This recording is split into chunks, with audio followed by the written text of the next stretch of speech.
What are ERC scams and how can you avoid them?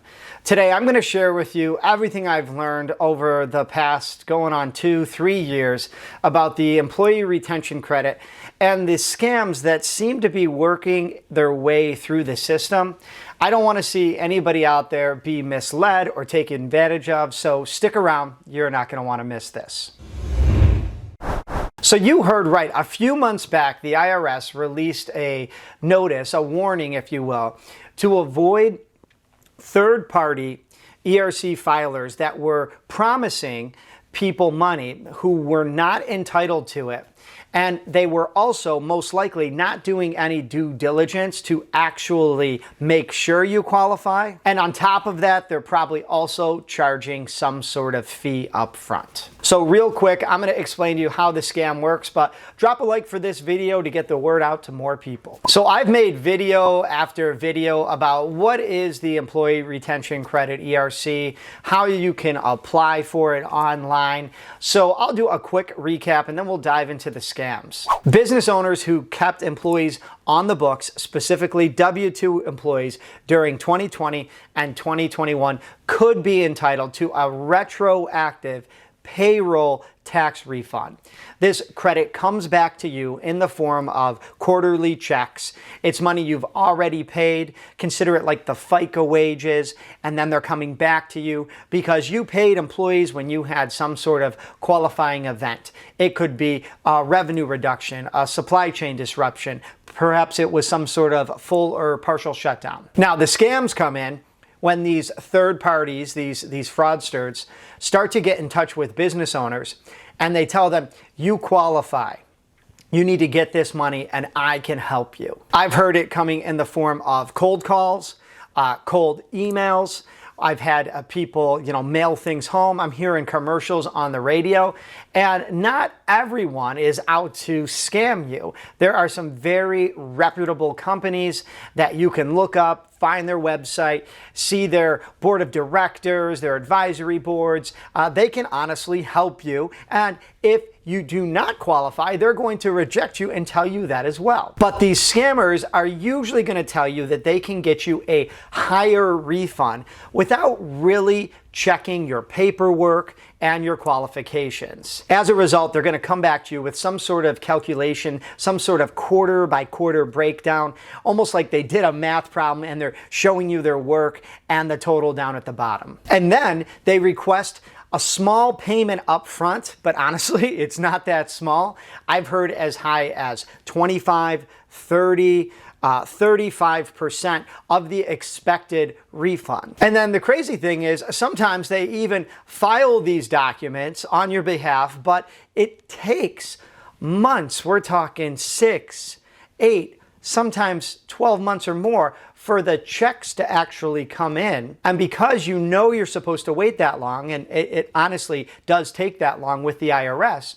you're patient, maybe you're checking in every once in a while, but these people, they skip town, or you can't get in touch with them. They're ghosting you. No more phone calls, no more emails. And even if they submitted the paperwork to the IRS, you were not entitled to this because you didn't have W-2 wages on the books. You were not entitled to this because you never filed original 941s. Remember, I said this was a retroactive filing. So you're amending the 941s, which are your quarterly payroll tax information.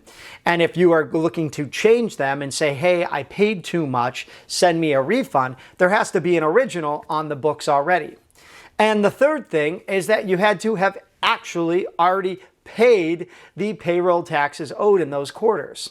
Some people, believe it or not, times are tough. They don't know they're supposed to. I'm making excuses for them, but maybe they file 941s, but they never actually pay the money. So the IRS, they keep track of all this. You're going to owe them that payroll tax. And so if you're submitting 941Xs saying, hey, give me a refund, they're going to come back and say, a refund? You still owe us plus interest and perhaps penalty. So what can you do to avoid the scammers, to give yourself that peace of mind that you're doing everything right? I've got some tips for you, and I'm going to point out these tips in the form of red flags, things you want to look for and be aware of. The first thing is going to be a very small or no online presence whatsoever. Whenever you start a business, you do have to file within the state that you're currently in. If you're an accountant, if you're a CPA, even if you're just a brand new LLC. So if these people are claiming to be ERC filers, processors, whatever they're calling themselves, they should have an online presence. I will also point out that this program is about 3 years old by now, so that should have given them some time to establish that online presence.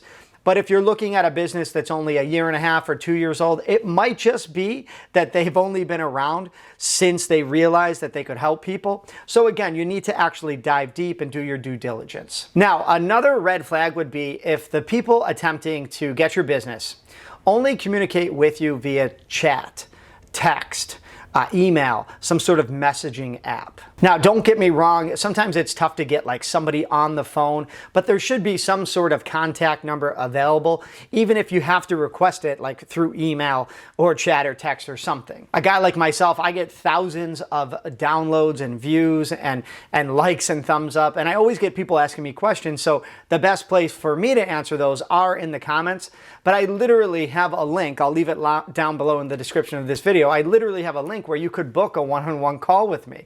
The times are limited, and yes, I charge, but if you are looking for my time, I am available over the phone, and these people should have a way to get in touch with them also. Okay, one more red flag would be to check the name of the preparer on the 941Xs. You see, when someone prepares your tax documents, they're known as a variety of things, but if they are a registered agent, a payroll tax professional, a paid preparer, they're going to be signing that form, their actual name. And your name's going to be on there as well. And if they're unwilling to put their name on their work or be attached to the work that they're doing and submitting on your behalf, then that's a red flag. And one of the last things I'll say also is ask them about any sort of audit protection. I did a whole video with a tax professional. It was a back and forth interview all about the need for some sort of payroll filing audit protection.